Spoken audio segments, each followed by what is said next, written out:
Ang asawa ay naghain ng petisyon para sa diborsyo, tinatawag ang kanyang may bahay na walang kakayahang ina at asawa dahil sa umano'y kakulangan sa pag-iisip at emosyonal na kawalang tatag. Mas matindi pa, sinubukan niyang kunin ang lahat ng ari-arian at ang karapatan sa pag-aalaga ng kanilang anak mula sa asawa. Sa mismong korte, habang nalalapit na kunin ang lahat kay Leah, isang nakakagulat na pangyayari ang naganap. Ang kanilang 8 taong gulang na anak ay nagtanong sa hukom, "Hukom, maaari ko po bang ipakita ang isang bagay na hindi alam ni Mama?" Tumango ang hukom. Naglakad ang bata, itinaas ang kanyang luma at basag na tablet at pinindot ang play. Nang magsimula ang video, natigilan ang lahat dahil sa matinding pagkabigla. Kung kayo po ay naintriga sa kwento, huwag kalimutang mag-subscribe at i-like ang aming video. Malaking tulong po sa paggawa ng mas maraming video kung ibabahagi ninyo sa komento kung saan ninyo kami pinapanood.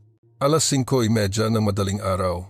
Tahimik na nagluluto si Leah sa kusina. Madilim pa sa labas ng bintana at tanging ang tunog lamang ng exhaust fan ang humahati sa katahimikan ng umaga. Napahinto ang kamay ni Leah habang nakatingin sa usok na umaalpas mula sa kaldero. Napadako ang kanyang tingin sa picture frame na nakasabit sa dingding malapit sa refrigerator. Ito ang larawan nila noong kasal, 10 taon na ang nakalipas. Sa larawang iyon, si Marco ay nakangiting hawak ang kamay ni Leah. Sariwa pa sa kanyang pandinig ang mga sinabi ni Marco noong nag-propose ito. "Gusto ko ang iyong pagiging simple at malinis. Mayroon kang init na wala sa akin." Noong panahong iyon, tiningnan siya ni Marco na para bang siya ang pinakamahalagang tao sa mundo. Para kay Leah, isang simpleng babae, ang pagpili sa kanya ng isang matalinong propesor sa universidad ay parang isang panaginip. Wala siyang kahit anong pag-aalinlangan sa pagmamahal na iyon. Ngunit ngayon, ang bahay na ito ay walang init. Alas 6 ng umaga, bumaba si Marco mula sa hagdan. Umupo siya sa hapagkainang inihanda ni Leah ng may pagmamahal. May mainit na sinangag, fried rice, bagong lutong itlog na may halong rekado, omelette, at maayos na nakalagay na mga ulam. Ngunit hindi man lang tiningnan ni Marco ang pagkain. Sumandok siya ng kaunting ulam at isinubo ito at pagkatapos ay sumimangot. "Ano ito?" Napakibit balikat si Leah. Ibinaba ni Marco ang kutsara sa lamesa at nagpatuloy. "Hindi mo man lang matimplahan ng tama ang simpleng ulam. Araw-araw mo na itong ginagawa. Bakit pa bago-bago ang lasa?" Kinabahan si Leah at naisip niyang baka napadaan sa isip niya ang ibang bagay habang naglalagay ng asin kanina at baka 2 beses siyang naglagay. Nitong mga nakaraang araw, madalas na siyang nagkakamali sa maliliit na bagay. Sigurado siyang 1 beses lang siyang naglagay, ngunit hindi niya matandaan ng malinaw. Paumanhin, "Tila wala po ako sa sarili. Magluluto po ako ulit." "Wag na, nawalan na ako ng gana." Malamig na sinabi ni Marco at tiningnan lang ang kanyang telepono. Yumuko si Leah, iniiwasan ang kanyang malamig na tingin. Nang oras na iyon, may narinig na maliliit na yabag mula sa ikalawang palapag. Si Elias, ang kanilang 8 taong gulang na anak, ay bumaba ng hagdan na mukhang hindi pagising. Nagmadali si Elias sa hapagkainan, nakita ang kanyang inang si Leah at masayang yumakap sa kanya. "Mama!" Naramdaman ni Leah ang panandaliang ginhawa sa mainit na yakap ng anak at hinaplos ang buhok ni Elias. "Mabuti ang tulog ng mahal ko?" "Opo."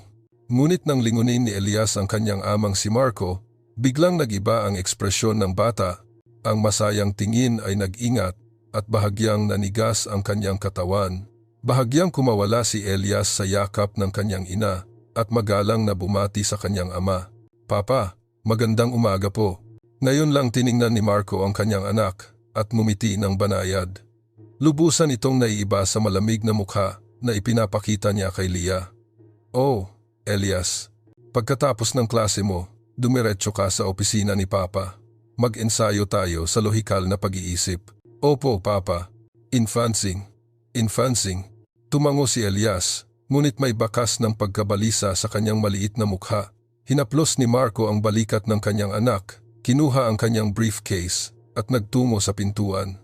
"Aalis na ako." Nang sumara ang pinto, nanahimik ang bahay. Tinitigan ni Leah ang hindi pa lumalamig na mangkok ng ulam at tahimik na bumuntong hininga. Pagkatapos ihatid si Elias sa eskwelahan, umupo si Leah sa sofa sa sala at nanatiling tulala. Nitong mga nakaraang araw, hindi man lang sinusubukang makipagtinginan ni Marco kay Leah sa loob ng bahay. Bawat salita niya ay pinupuna, at gaano man siya kasipag sa pag-aasikaso ng bahay, puro batikos ang natatanggap niya, hindi papuri. Biglang tumunog ang doorbell. Isang delivery man ang nag-abot ng makapal na envelope. Walang pag-aalinlangang kinuha ito ni Leah, ngunit natigilan siya nang makita ang logo ng malaking law office sa envelope. Bumigat ang kanyang dibdib. Sa nanginginig na kamay, binuksan niya ang envelope. Ang mga unang salitang nabasa niya ay tumalon sa kanyang mata, petisyon ng diborsyo. Dumilim ang paningin ni Leah. Nanghina ang kanyang tuhod at bumagsak siya sa sofa. Binasa niya ang papel, ngunit hindi niya maintindihan ang mga salita. Ang nakasulat doon ay lubhang nakakagulat. Ang defendant na si Leah ay may kakulangan sa pagbibigay ng angkop na kapaligiran sa pag-aalaga sa bata dahil sa kanyang kakulangan sa pag-iisip at emosyonal na kawalang tatag. Ang plaintiff na si Marco, bilang isang kilalang arkitekto, executive, ay dapat na magpatupad ng karapatan sa custody para sa akademikong kinabukasan ng bata. Nanginginig na hinawakan ni Leah ang dokumento, ang kanyang maliliit na pagkakamali, ang kanyang mga sandali ng pagiging tulala, ay nakasulat sa isang dokumento na umaatake sa kanya. Kinaumagahan, umuwi si Marco ng mas maaga kaysa sa inaasahan, tila alam niya ang oras ng pagdating ng dokumento. Sinalubong siya ni Leah sa sala. "Mahal, ano ito? Ano itong ginagawa mo?" Tumawa ng sarkastiko si Marco. "Iyan ang nabasa mo. Hindi ko na kayang mamuhay kasama ng isang katulad mo." Unquote 10. "Ano po ba ang nagawa kong mali? Ano ang matindi kong pagkakamali?" Nanginginig ang boses ni Leah. Tiningnan siya ni Marco nang walang pakundangan. "Masyado kang low class. Hindi mo man lang magawa ng maayos ang simpleng pag-aasikaso ng bahay. Huwag si Elias lamang, huwag na huwag mong aagawin." Sigaw ni Leah na parang nagmamakaawa. Ngumisi si Marco. Kapag humarap si Elias sa korte, siya mismo ang magpapatunay kung gaano kakawalang kwentang ina. Unquote. Ang mga salitang iyon ay tumimo sa puso ni Leah na parang balaraw, nahirapan siyang huminga. "Paano mo nasabi yan? Wala nang iba pang pag-uusapan. Magsisimula akong gumamit ng guest room. Huwag mo akong kakausapin." Hindi lumingon si Marco at pumasok sa dulo ng pasilyo, sinara ang pinto, bumagsak si Leah sa sahig at tahimik na humikbi. Wala siyang lakas para maghanda ng hapunan. Nang dumating si Elias galing sa tutorial, pinilit ni Leah na ngumiti. Ngunit nang umupo si Elias sa hapagkainan, napansin niyang kakaiba ang atmosphere. Hindi lumabas ang kanyang ama at namumula ang mga mata ng kanyang ina. "Mama, bakit hindi kayo nag-uusap ni Papa?" "Hindi, napagod lang si Papa ngayon." Nanginginig ang kamay ni Leah habang nilalagyan ng ulam ang plato ng anak. Tumango lang si Elias. Hindi na nagtanong, ngunit may bakas ng pagkabalisa sa kanyang mga mata. Nang gabing iyon, hindi nakatulog si Leah. Hindi siya pumunta sa master's bedroom, sa halip ay naupo sa isang maliit na silya sa kwarto ni Elias at nagpuyat. Habang pinagmamasdan ang mapayapang mukha ng kanyang anak habang natutulog, hindi tumigil ang kanyang pagluha. Ang lalaking nakangiti sa larawan ng kasal sa dingding ay wala na. Ang lahat ng pinaniniwalaan ni Leah sa loob ng 10 taon ay gumuho sa isang iglap. Nagpuyat si Leah at bandang madaling araw, nagdesisyon siya. Kailangan niyang gawin ang lahat para protektahan si Elias. Hindi siya maaaring umiyak na lamang, kailangan niyang lumaban. Ngunit ang katotohanan ay malupit. Kailangan niya ng pera para kumuha ng abogado. Sa nanginginig na kamay, kinuha ni Leah ang telepono at binuksan ang banking app. Ito ang joint emergency account nila ng kanyang asawa na naglalaman ng perang naipon nila mula noong kasal. Lumabas ang balanse sa screen, 0. Hindi makapaniwala si Leah. Ang numerong nakasulat ay malinaw na 0. Kahit 1 piso ay wala nang natira. Paanong nangyari ito? Naglalaman ang account na ito ng 5 milyong piso, si kunta na minana ni Leah mula sa kanyang mga magulang. Ito ang kabuuan ng naipon ng kanyang mga magulang na ipinamana sa kanilang kaisa-isang anak. Dagdag pa rito ang suweldo at ipon ni Marco na malaking halaga. Ngunit lahat ay naglaho ng walang bakas. Nagmadali si Leah na tingnan ang transaction history. Nanginginig ang kanyang daliri habang ini-scroll ang screen. Ayon sa history, Mula 6 na buwan na ang nakalipas, patuloy na may lumalabas na malalaking halaga sa pangalan ni Marco, 200,000, 300,000, 500,000.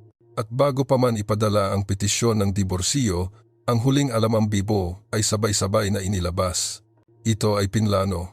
Habang naghahanda sa diborsyo, inilipat na ni Marco ang lahat ng pera para hindi makalaban si Leah. Nanatiling nakaupo si Leah, hawak ang telepono, at tulala, dumilim ang kanyang paningin. Napadako ang kanyang mata sa larawan ng kanyang mga magulang na nakalagay sa display cabinet sa sala. Ang mapagmahal na ngiti ng kanyang ina, ang matatag na tingin ng kanyang ama. Nag-ipon sila ng buong buhay para hindi maghirap ang kanilang anak, ngunit ang perang iyon ay naglaho. Nanginginig na lumapit si Leah sa larawan ng kanyang mga magulang. Lumuhod siya at tiningnan ang larawan. "Mama, Papa, patawarin po ninyo ako. Patawarin po ninyo ako." Intan. Hindi niya matapos ang kanyang sasabihin dahil sa pag-iyak. Ang pakiramdam ng pagkakasala dahil hindi niya naprotektahan ang pinaghirapan ng kanyang mga magulang ay dumagan sa kanyang dibdib. Ngunit dahil sa pag-asa, binuksan ni Leah ang safe na nakatago sa loob ng closet sa master's bedroom. Nandito ang jewelry box na naglalaman ng mga regalong alahas noong ikasal siya, ang gintong kwintas at hikaw, at diamond ring na pinili ng kanyang biyenan. Binuksan niya ang safe at ang takip ng jewelry box. Ngunit ang nakita niya ay hindi ang mga alahas na kilala niya. Ang mga ito ay walang kintab at magaan mga murang imitasyon peke ang pumalit sa kanyang mga regalo. Naramdaman ni Leah ang pagduduwal. Talagang kinuha ni Marco ang lahat ng walang naiiwan. Wala nang natira kay Leah. Wala na siyang pambayad para sa piano lesson ni Elias sa susunod na buwan. Sa gitna ng desperasyon, tumawag si Leah sa isang kaibigan noong kolehiyo na matagal na niyang hindi nakakausap. Nagtrabaho ito sa isang legal aid organization. Narinig ng kaibigan ang umiiyak na boses ni Leah mula sa telepono. "Paumanhin, ang tagal nating hindi nag-usap, pero kailangan ko ng tulong. Hirap na hirap ako." Nakikinig ang kaibigan hanggang matapos ang kuwento ni Leah. Matapos ang matagal na pag-aalangan, nag-ingat itong magsalita. "Leah, may kilala akong abogado. Dati siyang public defender at marami siyang tinulungan na walang pera. Si Attorney Ricardo Reyes. Subukan mong kontakin." Kinuha ni Leah ang numero, parang kumakapit sa huling patpat. Kinabukasan, pumunta si Leah sa opisina ni Attorney Reyes. Ito ay isang maliit na opisina sa ikalawang palapag ng isang luma at malayo sa commercial center. Pagpasok niya, nakita niya ang isang lalaki na nasa early 50s na nakaupo sa kanyang desk. Mayroon itong ilang puting buhok, malalim na kukunot sa mata, ngunit may mainit na tingin. "Upo ka." Pinaupo siya ni Attorney Reyes.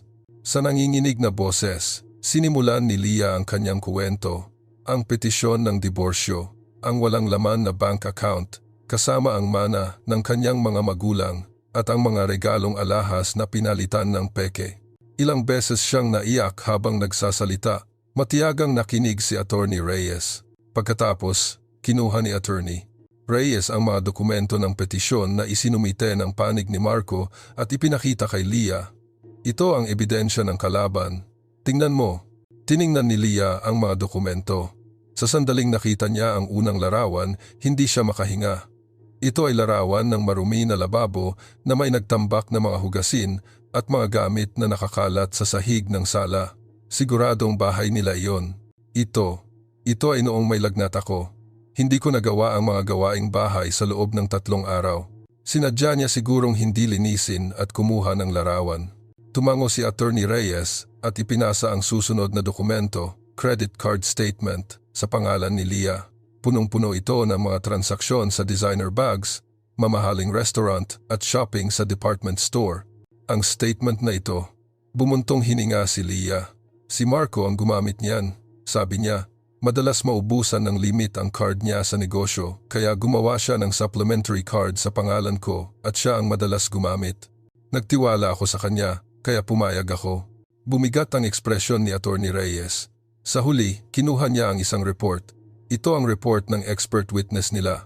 Isinulat ito ng isang propesor ng child psychology na nagngangalang Andrea Garcia. Binasa ni Leah ang report. Habang nagbabasa siya, lalo siyang namumutla. Nakasaad sa report na si Leah ay may kakulangan sa pag-iisip kaya kulang siya sa lohikal na pag-iisip at ang katangiang ito ay may negatibong epekto sa pag-aalaga ng bata. Ang mga maliliit na pagkakamali ni Leah ay pinalaki na parang isang seryosong problema sa pag-iisip. Ito ay kasinungalingan, minsan lang akong nakakalimot, hindi ako ganito kaseryoso.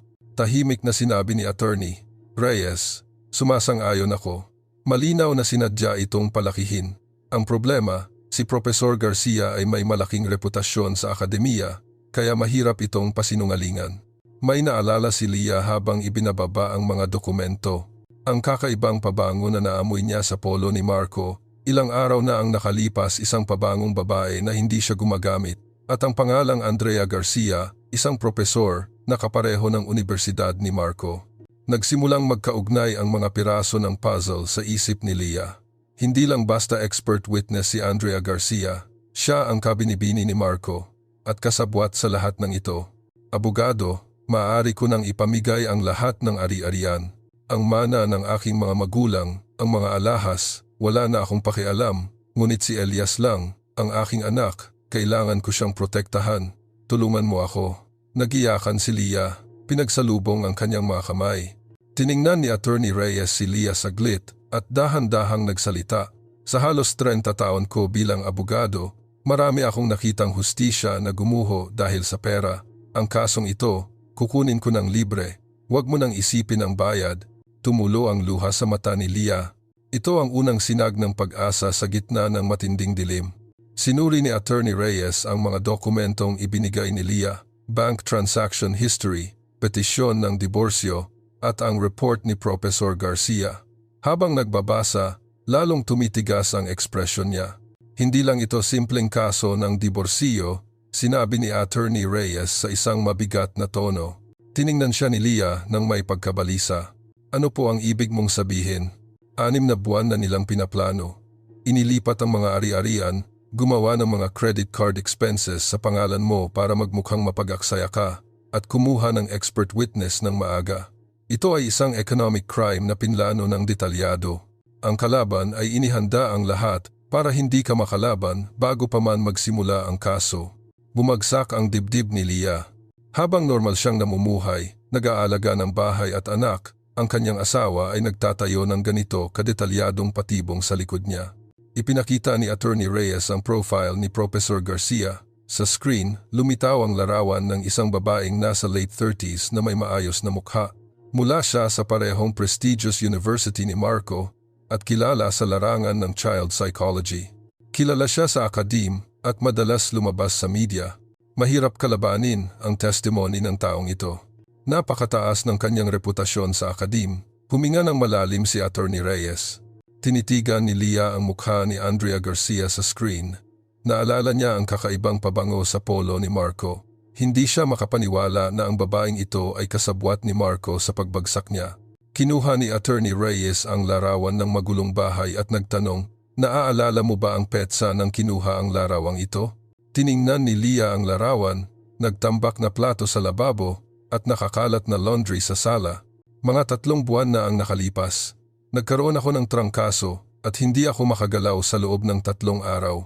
Humingi ako ng tulong sa asawa ko. Pero sinabi niyang may deadline siya sa thesis at hindi man lang siya kumilos. Marami akong pagkakamali noon at nakakalimutan dahil sa sakit at kinuhaan niya iyon ng larawan. Tumango si Attorney Reyes. Sinadya niyang pabayaan ang bahay para kumuha ng ebidensya. Ito ay planado. Napuno ng kirot si Leah. Ang isang asawa, sa halip na alagaan ng asawang may sakit, ay ginamit pa ang sitwasyon para kumuha ng ebidensya. Ang 10 taong pagsasama nila ay gumuho ng ganito kabilis. Ipinakita ni Attorney Reyes ang credit card statement at sinabi, ang statement na ito ang magiging decisive. Designer bags, mamahaling restaurant, international shopping, ginawa niyang magmukhang maluho ka sa pamumuhay. Sinabi ko na po, lahat iyan ay ginamit niya. Hindi nga ako madalas pumunta sa department store, nanginginig ang boses ni Leah. Ang tiwala niya sa kanyang asawa ay naging lubid na nagpapahigpit sa kanyang leeg. Tahimik muna si Attorney Reyes at pagkatapos ay mahina niyang sinabi, Leah, may hinalo na akong kaso na ganito dati. Sinubukan ng asawa, na kunin ang lahat ng ari-arian at custody ng anak. Noong kasong iyon, talo ako. Gulat na tumingin si Leah kay Attorney Reyes. Ang abogado ng kalaban ay napakatalino at ang ebidensya ay napakadetalyado na hindi namin nagawang baligtarin. Nawalan ng anak at umalis ang client na walang pera. Ang insidenteng iyon ay naging trauma sa akin habang buhay. Tumigas ang tingin ni Attorney Reyes. Pero hindi ako matatalo ngayon. Siguradong mananalo tayo. Sa matinding determinasyon ni Attorney Reyes, nakaramdam si Leah ng munting pag-asa. Kahit malakas ang kalaban at wala siyang natira, mayroon na siyang kakampi. Nang gabing iyon, pag-uwi ni Leah, nakita niya si Marco na nakaupo sa sofa at kausap si Elias. May hawak si Elias na isang malaking kahon, isang latest model tablet. Kitang-kita ang malinis na packaging ng mamahaling gadget. Wow, Papa, salamat. Masayang ngumiti si Elias. Hinaplos ni Marco ang buhok ng anak at sinabing may pagmamahal. Siyempre, binibigyan ka ni Papa ng best. Gagawin ko ang lahat para sa intellectual growth mo. Tiningnan ni Marco si Leah na nakatayo sa pintuan. Ang tingin niya ay may paghamak para bang sinasabi niya, ang hindi mo kayang ibigay, kaya kong ibigay. Pagkatapos ng hapunan, dinala ni Marco si Elias sa kanyang opisina. Habang naghuhugas ng plato si Leah, nakikinig siya sa usapan mula sa opisina. Elias, kailangan ng tao na mag-isip ng lohikal. Ang pagiging emosyonal ay kahinaan. Ang umiyak o magalit ay gawain ng mga walang isip. Opo, Papa. Huwag kang maging katulad ni Mama. Emosyonal siya at kulang sa lohika, kaya madalas siyang nagkakamali. Napatigil ang kamay ni Leah. Bumagsak ang kanyang puso. Iyon ang itinuturo ng kanyang asawa sa kanilang anak tungkol sa kanya. Pagkaraan, lumabas si Elias mula sa opisina. May bakas ng pagkailang sa kanyang mukha. Dinala niya ang bagong tablet sa kanyang kuwarto. Nang gabing iyon, sinilip ni Leah ang kuwarto ni Elias. Nakita niya ang bagong tablet sa mesa, ngunit ang ginawa ni Elias ay itinatago ang kanyang luma at sirang tablet sa loob ng drawer. Elias, bakit hindi mo itatapon iyan? Maingat na tanong ni Leah. Lumingon si Elias sa kanyang ina. Ayaw kong itapon, Mama. Ito ang una mong bigay sa akin. Kakaibang kumislap ang mga mata ni Elias. Hindi alam ni Leah kung ano ang ibig sabihin ng ekspresyon ng kanyang anak, ngunit nakaramdam siya ng awa. Naisip niya kung gaano nalilito ang bata sa pagitan ng kanilang mag-asawa. Umupo si Leah sa tabi ni Elias at mahigpit na hinawakan ang kamay niya. Palagi kang kakampi ni Mama. Alam mo yan, di ba? Sa halip na sumagot, tumango si Elias at ipinahid ang mukha sa yakap ng kanyang ina. Tila nanginginig ang maliit niyang katawan. Mula noon, hindi na lumabas si Marco mula sa guest room. Kahit naninirahan sa iisang bahay, iniiwasan niya si Leah. Hindi siya nakikipagtinginan at hindi niya pinapansin si Leah kahit magsalita pa ito. Para siyang isang transparent na tao. Ito ay mga araw na nakakasakal. Kailangan ni Leah na mabuhay ng tahimik sa sarili niyang bahay. Nag-iingat siya sa bawat yabag at sa ingay ng mga plato. Para siyang nakatira sa ilalim ng iisang bubong kasama ang kalaban. Isang gabi, ginagawa ni Elias ang kanyang homework sa dining table. Nagbubulat siya ng lapis sa tabi ni Leah na nakaupo. Elias, ganito ang tamang pag-solve nito. Unahin ang addition bago ang subtraction, dahan-dahang paliwanag ni Leah. Biglang lumabas si Marco mula sa guest room at lumapit sa hapagkainan. Anong ginagawa mo? Malamig ang boses ni Marco. Tumingin si Leah sa kanya. Tinitingnan ko lang ang homework ni Elias. Ang paraan mo ay inefficient. Nalilito lang ang bata. Itinulak ni Marco si Leah patabi at umupo sa harap ni Elias. Elias, ganito dapat. Isaulo muna ang formula at pagkatapos ay i-apply. Kailangang lohikal ang diskarte, hindi sa pakiramdam. Tumango si Elias, nakatingin sa pagitan ng kanyang ina at ama. Tumayo si Leah at pumunta sa kusina. Sa likod niya, narinig niya ang boses ni Marco. Huwag kang mag-aral kay Mama, kulang siya sa lohika. Parang sinasaksak ang dibdib ni Leah. Kinagat niya ang kanyang labi at nilamon ang luha.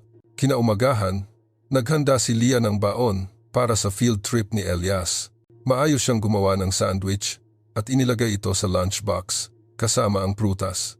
Ngunit pagkaalis ni Elias, nagulat siya nang makita ang mga kutsara at tinidor na nakalimutan niya sa hapagkainan. Ito ay isa na namang pagkakamali. Nitong mga nakaraang araw, madalas na siyang nagkakamali sa maliliit na bagay. Sigurado siyang inilagay na niya, ngunit wala pala. Nag-aalala siya na baka talagang may problema siya. Noong gabing yon, umupo si Marco sa hapagkainan, tiningnan ang pagkain ni Leah at tumawa ng sarkastiko. Malamig na ang ulam na ito, initin mo ulit. Katitigil ko lang po ng apoy at inilagay ko na agad. Kung sinabi kong malamig, malamig. Kahit ang pangunahing gawain ng isang may bahay ay hindi mo magawa. Ibinaba ni Marco ang chopsticks sa lamesa. At sinabi kay Elias, Elias, sa labas na lang tayo kumain bukas. Ililibre kita ng masarap. Tumango lang si Elias, hindi sumasagot.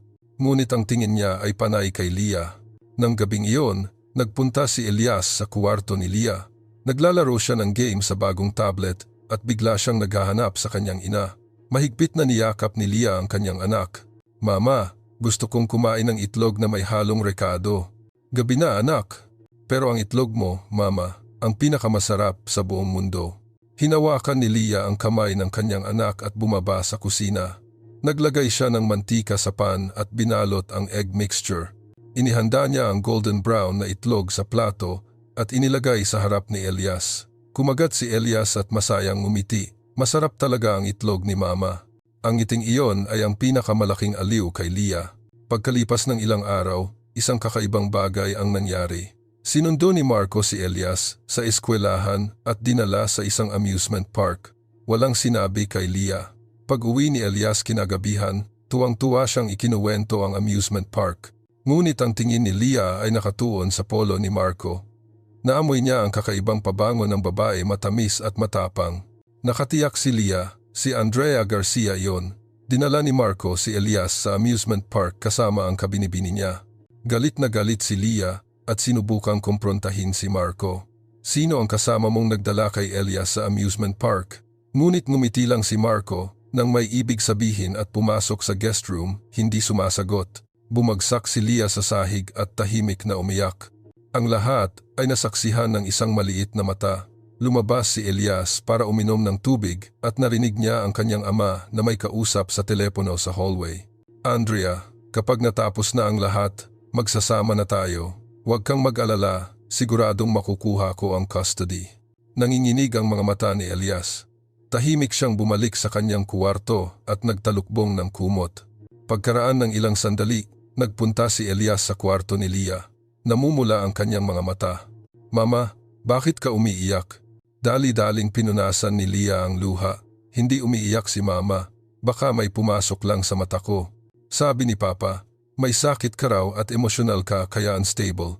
Kapag sumama raw ako sa kanya, gagaling ka. Gumuho ang dibdib ni Leah sa narinig. Iyon ang kasinungalingan na isinusubo ni Marco sa kanilang anak.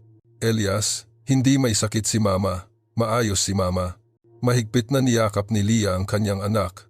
Nanginginig ang maliit na katawan ni Elias sa yakap ng kanyang ina.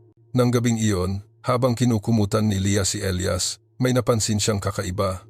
Hindi ang bagong tablet ang yakap ni Elias habang natutulog, kundi ang luma at sirang tablet.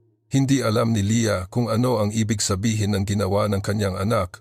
Nakaramdam lang siya ng sakit. Sumikat ang araw ng trial day. Halos hindi natulog si Leah.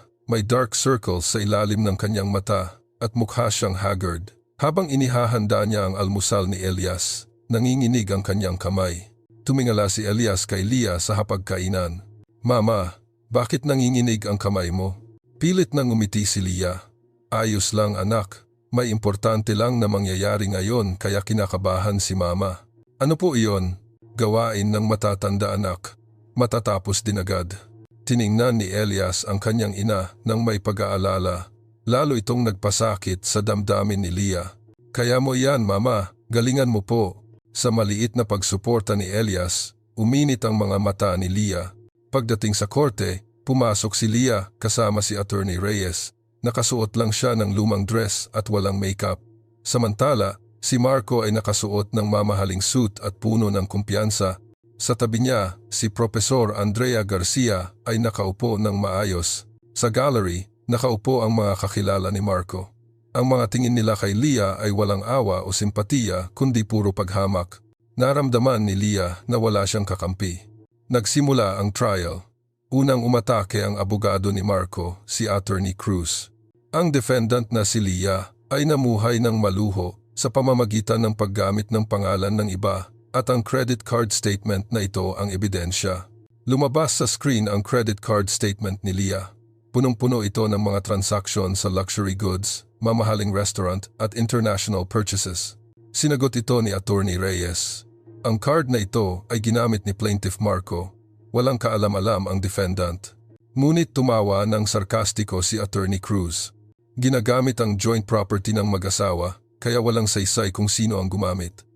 Ang importante, nasa pangalan ng defendant.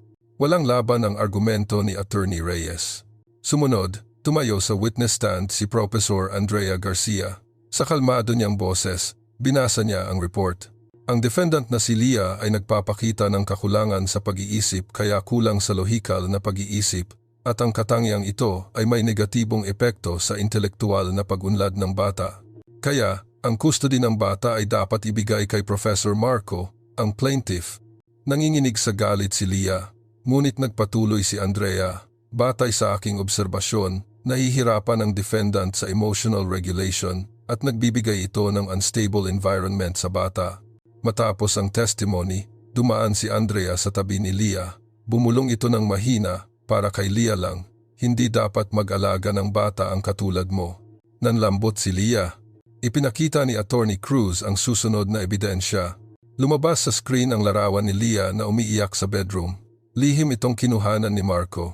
Tulad ng nakikita ninyo, ang defendant ay nagpapakita ng malubhang emosyonal na pagbabago. Paano lalaking malusog ang bata sa ilalim ng ganitong ina? May bulungan sa gallery. Hindi na nakayanan ni Leah. Sumabog ang galit at kirot niya. Tumayo siya at sumigaw. Kasinungalingan. Lahat yan ay kasinungalingan. Ninakaw niya ang lahat, pati ang mana ng aking mga magulang. Siya ang demonyo. Cham, B. Hinampas ng hukom ang maseta. Defendant, kumalma kayo. Ngunit hindi napigilan si Leah. Ang babaeng iyon ay kabinibini ng asawa ko. Nagkakaisa sila para paalisin ako. Nag-ingay ang korte. Dali-daling hinawakan ni Attorney Reyes ang braso ni Leah. Leah, kumalma ka. Please, kumalma ka. Tiningnan ng hukom si Leah nang walang pakundangan. Ngayon lang na-realize ni Leah ang kanyang ginawa. Eksakto siyang nahulog sa patibong ng mga kontrabida. Pinatunayan niya mismo na isa siyang unstable at emosyonal na ina. Nagkatinginan si Marco at Andrea at mahinang ngumiti. Sigurado sila na ang panalo. Paglabas sa korte, bumagsak si Leah sa bench sa hallway at humikbi. Umupo si Attorney Reyes sa tabi niya at tahimik na naghintay. Abogado, talo na ako diba? Kukunin nila si Elias diba? Hindi makasagot si Attorney Reyes. Nanginginig ang kanyang kamao. Nang makita niya si Andrea at Marco na dumaan at nagpapalitan ng mga ngiti ng tagumpay, nagliyab ang mga mata ni Attorney Reyes. Ngunit wala siyang magawa sa ngayon. Bukas ang sentencing. Hindi pa tapos, sinabi ni Attorney Reyes, ngunit walang lakas ang kanyang boses. Nakasubsob ang ulo ni Leah at patuloy lang sa pagluha. Ang takot na tuluyan niyang mawawala si Elias ay dumagan sa kanyang buong katawan. Mabigat ang bawat hakbang ni Leah papalabas ng korte. Inalalayan siya ni Attorney Reyes. Pagdaan sa lobby, nakita nila si Marco at Andrea na nakatayo at nag-uusap. May bakas ng kasiyahan sa kanilang mga mukha. Napagtanto ni Leah na tapos na ang lahat. Leah, hindi pa tapos ang laban na ito. Huwag kang sumuko hanggang sa huli, mahinang sinabi ni Attorney Reyes. Tumango si Leah ng mahina. Ngunit sa isang sulok ng kanyang puso, unti-unti nang namamatay ang pag-asa. Pag-uwi ni Leah, wala siyang lakas na harapin si Elias. Hindi niya alam kung ano ang sasabihin sa anak. Paano niya ipapaliwanag na baka umalis na siya sa tabi ni Mama bukas? Naghanda siya ng simpleng hapunan at pinanood si Elias na kumakain. Bawat kutsara, bawat subo ng ulam ay inukit sa kanyang alaala. Naramdaman niya na parang pinupunit ang kanyang puso sa pag-iisip na baka hindi na niya makita ang simpleng everyday life na ito. Nang gabing iyon, naglakad-lakad si Leah sa labas ng kwarto ni Elias. Nakatulog na ang bata. Tahimik na pumasok si Leah sa kwarto at umupo sa tabi ni Elias. Hinaplos niya ang buhok ng anak na nakayakap sa maliit na kama. Mahal ka ni Mama sa buong mundo, Elias. Ikaw ang pinakatotoong treasure ni Mama. Tumulo ang luha sa kanyang pisngi. Kinutya siya ni Marco na inferior sa intelektual, ngunit ang pagkakaroon at pagpapalaki kay Elias ang pinakamalaking proud moment ni Leah. Nang oras na iyon, nakita ni Leah na may mahigpit na niyakap si Elias ang luma at sirang tablet. Hindi ang bago, kundi ang luma pa rin ang ayaw niyang bitawan. Hindi alam ni Leah kung saan nanggagaling ang attachment na iyon.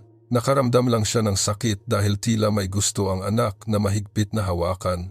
Nagpuyat si Leah sa tabi ni Elias. Hindi siya makatulog. Pinanood niya ang mapayapang mukha ng anak habang natutulog at hiniling na sana tumigil ang oras. Samantala, nagkunwari lang si Elias na natutulog. Nakapikit ang kanyang mata, ngunit nagkukumulo ang lahat ng ideya sa kanyang isip. Naalala niya ang sinabi ng kanyang ama sa telepono, "Andrea, pagsasama na tayo kapag tapos na." Ang kasinungalingan na may sakit si mama, ang malamig na tingin ng kanyang ama na winalang bahala ang kanyang ina, at ang lihim na pag-iyak ng kanyang ina gabi-gabi. May isa pang alaala ang pumasok sa isip ni Elias. Ang madalas na sinasabi ng kanyang ina, "Elias, masama ang pagsisinungaling. Ang pagsasabi ng totoo ang tama." Nagsisinungaling ang kanyang ama. Hindi may sakit si mama. Hindi masamang tao si mama. Tahimik na binuksan ni Elias ang kanyang mata. Sandaling nakatulog si mama sa silya. Dahan-dahang bumaba si Elias mula sa kama. Tiningnan niya ang luma niyang tablet na yakap niya. Ito ang unang tablet na binili ni mama. May basag ito sa screen at mabagal ang response, ngunit gumagana pa rin ang camera. Hindi niya ito itinapon kahit kailan. Naglakad si Elias patungo sa opisina ng kanyang ama. Nag-iingat siya sa kanyang mga yabag, dahan-dahan siyang kumilos. Pagdating sa harap ng pinto, sinilip niya sa loob. Wala si Papa. Pumasok ang bata sa opisina at itinago ang tablet sa likod ng isang paso sa tabi ng bookshelf. Inayos niya ang anggulo ng camera lens para nakatutok sa buong silid at pinindot ang record button. Nang gabing iyon, huli na nang papasukin ni Marco si Andrea Garcia sa opisina. Nag-usap sila tungkol sa sentencing kinabukasan. Ang kamera ng tablet ay tahimik na nire-record ang lahat ng kanilang pag-uusap. Kinabukasan, maagang-maaga, palihim na pumasok si Elias sa opisina at kinuha ang tablet. Kinumpirma niya ang video at malinaw na na-record ang pag-uusap ni Papa at Professor Garcia. Itinago ni Elias ang tablet sa ilalim ng kanyang unan. Pagkagising, nagtanong si Marco kay Elias, "Elias, nasaan ang bago mong tablet?" "Naiwan ko po sa eskwelahan." Kaswal na nagsinungaling si Elias. Ito ang unang kasinungalingan ng 8 taong gulang na bata. Ngunit ito ay kasinungalingan para protektahan ang kanyang ina.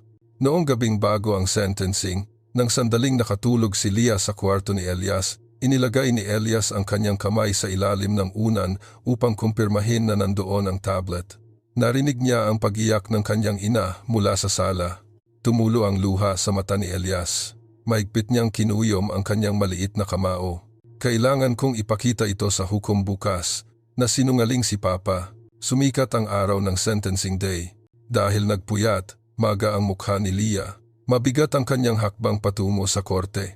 Alam niyang matatalo siya, ngunit kailangan niyang pumunta. Pagpasok sa korte, nakita niya si Marco at Andrea na nakaupo ng magkatabi. Puno sila ng kumpiyansa. Nagbigay ng sarcastic na ngiti si Andrea kay Leah mula sa gallery. Matigas na umupo si Leah. Umupo si Attorney Reyes sa tabi niya, ngunit hindi niya alam kung ano ang sasabihin. Matatapos na ang lahat. Pumasok ang hukom. Naramdaman ang tensyon sa korte. Mahigpit na kinuyom ni Leah ang kanyang kamay, pinipigilan ang kanyang nanginginig na katawan. Binuksan ng hukom ang mga dokumento at nagsimulang magsalita. Ang court na ito, matapos suriin ang mga ebidensya, testimony ng mga witness, ay natagpuan na ang emosyonal na kawalang tatag at financial irresponsibility ng defendant na si Leah ay bahagyang kinikilala. Kaya, dumilim ang paningin ni Leah. Matigas ang mukha ni Attorney Reyes. Ngumiti si Marco, sigurado na siya ang mananalo. Sa mismong sandaling iyon, biglang bumukas ang pintuan sa likod ng korte. Lahat ng tingin ay napunta doon. Nakatayo sa pintuan ang isang maliit na bata na nakasuot ng unipormeng pang-elementarya. Si Elias iyon. Nag-ingay ang korte. Dali-daling lumapit ang security guard. "Hindi ka pwedeng pumasok dito, bata." Ngunit hindi umalis si Elias. "May ibibigay po ako sa hukom. Importante po ito." Tumayo si Leah. "Elias, Paano ka nakarating dito? Sumigaw din si Marco na namutla ang mukha. Elias, lumabas ka agad. Ano itong ginagawa mo? Ngunit itinaas ng hukom ang kanyang kamay at pinatigil ang lahat. Sandali, hayaan nating magsalita ang bata. Lumapit ka. Naglakad si Elias ng maliliit ang hakbang. May hawak siyang luma at sirang tablet. Nanginginig ang kamay ng bata, ngunit matatag ang kanyang tingin. Sinubukan ni Leah na tumakbo palapit sa kanyang anak, ngunit hinawakan ni Attorney Reyes ang kanyang braso. Sandali, Leah. Pakinggan mo siya. Ikaw mo man, uncroprend. Tumayo si Elias sa harap ng hukom at nagsalita ng may nanginginig na boses. Hukom, maaari ko po bang ipakita ang lihim ni Papa na hindi alam ni Mama? Tumango ang hukom. Ipakita mo. Ibinigay ni Elias ang tablet. Kinuha ito ng court staff at kinonekta sa monitor ng korte. Nang bumukas ang screen, nagsimula ang video. Ito ay opisina ni Marco, kinunan mula sa likod ng isang paso. Nakaupo si Marco at Andrea Garcia sa sofa at nag-uusap. Sinabi ni Marco sa video, ang buong ari-arian, kasama ang mana, na Ali 5M, ay inilipat na sa ibang account. Huwag kang mag-alala, sumagot si Andrea. Kailangan nating palakihin pa ang cognitive deficiency ng babae para siguradong maniwala ang hukom. Marco, oo, tama. Sinadya kong hindi ayusin ang bahay at kumuha ng larawan noong may sakit si Leah. Buti na lang at napakinabangan. Nag-ingay ang korte. Ang bulungan sa gallery ay lumakas. Namutla ang mukha ni Marco. Nanginginig ang labi ni Andrea at sinubukan niyang tumayo. Nagpatuloy ang video. Kukunin ko si Elias. Hindi na natin kailangang bigyan ng kahit isang kusing ang babaeng iyon. Kung iiyak siya sa korte, maaari nating sabihin na emotionally unstable siya. Tumigil ang video. Naging tahimik ang korte. Malamig na tumigas ang mukha ng hukom. Tinanong ng hukom si Elias, paano mo nakuha ang video na ito? Sumagot si Elias, itinago ko po ang tablet sa likod ng paso sa opisina ni Papa at ni-record ko po. Bakit mo ginawa ito? Napuno ng luha ang mata ni Elias. Kailangan kong ipakita na masamang tao si Papa at inaatake niya si Mama ng kasinungalingan. Hindi po maisakit si Mama. Hindi po siya masamang tao. Muling nagtanong ang hukom, bakit hindi mo ito ibinigay sa mama mo ng maaga? Baka po sirain ni Papa.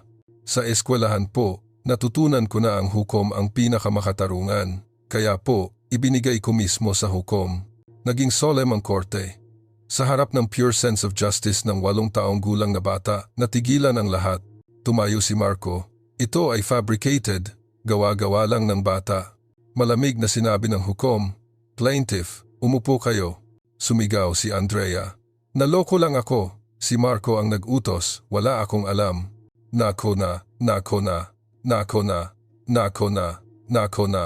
Ngunit malinaw na ipinakita sa video na si Andrea ay aktibong nakikipag-usap tungkol sa evidence tampering, walang puwang para sa pagtatanggol. Hinampas ng hukom ang maseta. Ang plaintiff na si Marco at ang witness na si Andrea Garcia ay inutusan na arestuhin sa kasong conspiracy of fraud, perjury, and embezzlement. Pumasok ang mga pulis sa korte. Ikinadena si Marco at Andrea. Sumisigaw si Marco, hindi ito maaari. Ako ay isang propesor. Umiiyak si Andrea. Wala akong kinalaman. Siya ang nag-utos. Habang kinaladkad ang dalawa palabas, nakatayo lang si Leah, tulala, parang panaginip. Hinawakan ni Attorney Reyes ang balikat ni Leah. Leah, nanalo tayo. Tumakbo si Leah patungo kay Elias. Lumuhod siya at niyakap ng mahigpit ang kanyang anak. Hindi tumigil ang kanyang pagluha. Elias, mahal kong Elias. Yumakap din si Elias sa kanyang ina at sinabi, Mama, mahusay ako, di ba? Hindi ka masamang tao, di ba? Oo, ikaw ang best na anak ni Mama. Ikaw ang best. Manko, for you are. And here. Niyakap ni Leah ang kanyang anak at umiyak ng matagal. Pinanood ng lahat ng tao sa korte ang eksenang iyon ng may damdamin. Ipinahayag ng hukom ang final verdict.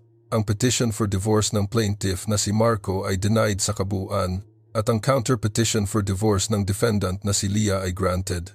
Ang custody at parental authority ni Elias ay ibinigay ng lubusan sa ina, si Leah, at ang plaintiff ay inutusan na ibalik ang lahat ng ari-arian na kanyang ninakaw sa defendant.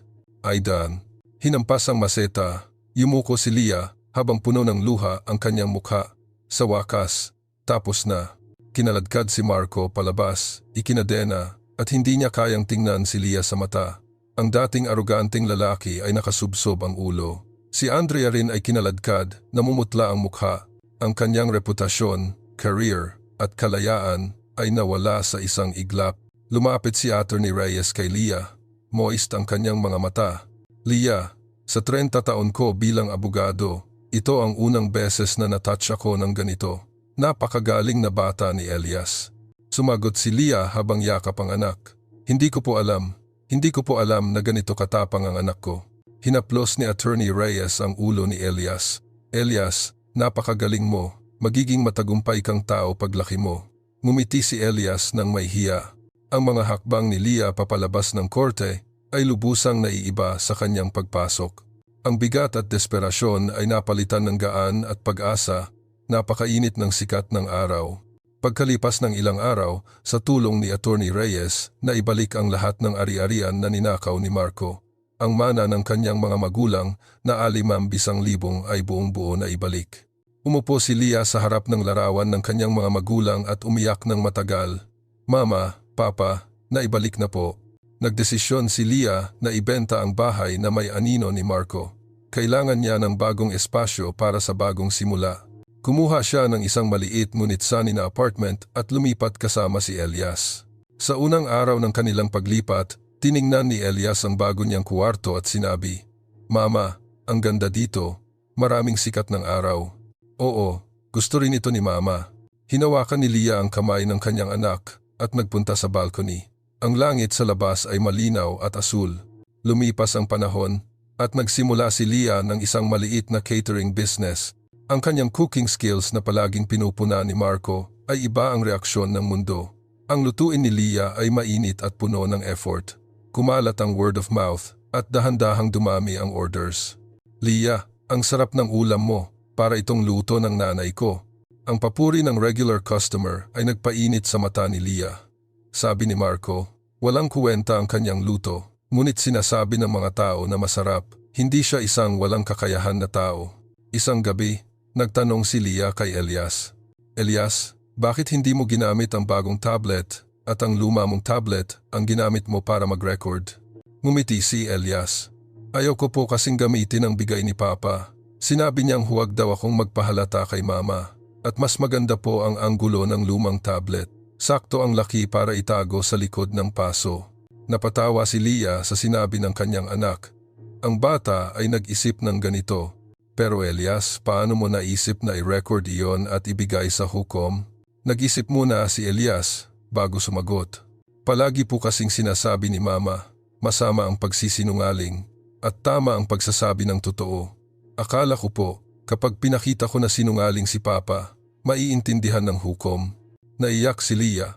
Ang itinuro niya sa kanyang anak ay hindi lohika o intelekt, kundi ang dalisay na pakiramdam para sa katapatan at katarungan, at iyon ang nagligtas sa kanya. Sinubukan ni Marco na ituro ang knowledge at logic, ngunit si Leah ay nagturo ng puso at katotohanan. Ang turo ni Leah ang nanalo. Nag-apply si Marco para makita si Elias sa custody. Nagtanong si Leah kay Elias, "Elias, gusto mo bang makita si Papa?" Umiling si Elias, "Hindi po. Si Papa ay sinungaling at gumawa ng masama kay Mama." Mahigpit na niyakap ni Leah ang kanyang anak. Alam na ng bata kung paano magdesisyon. Pagkalipas ng ilang buwan, may piano recital sa eskwelahan ni Elias. Umupo si Elias sa harap ng piano sa stage ng medyo kinakabahan. Kinawayan siya ni Leah mula sa audience. Nagsimula si Elias na tumugtog. Hindi man perpekto, ngunit puno ng effort. Tumulo ang luha ni Leah habang pinapanood siya. Napakahalaga ng simpleng everyday life. Nang matapos ang recital, masiglang pumalakpak si Leah. Bumaba si Elias mula sa stage at tumakbo sa kanyang ina. "Mama, mahusay ako, di ba?" "Oh, ikaw ang best, anak." Nang gabing iyon, tumayo si Leah sa harap ng salamin. Hindi tulad dati, may lakas ang kanyang mga mata. Ang inferiority complex at self-deprecation na ipinasok ni Marco sa kanya ay unti-unting nawawala. Mahinang sinabi ni Leah sa kanyang sarili sa salamin, "Ako ay isang mabuting ina, mahusay ako." Sa unang pagkakataon, Naniniwala siya sa sarili niya. Sa balcony ng kanilang bago at sunny apartment, nakatayo si Leah at Elias ng magkatabi. Dinidiligan nila ang isang maliit na paso.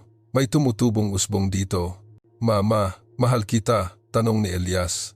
Hinaplos ni Leah ang buhok ng kanyang anak at sumagot, "Oo, mahal na mahal din kita, anak." Ang tawanan ng dalawa ay kumalat sa sikat ng araw.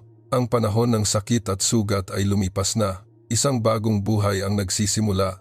Maraming salamat sa pagbasa ng kwento hanggang sa huli. Ibahagi ang inyong mga damdamin sa komento. Ang inyong mga salita ay maaaring maging comfort sa iba. Kung nagustuhan ninyo ang video, paki-subscribe at i-like po.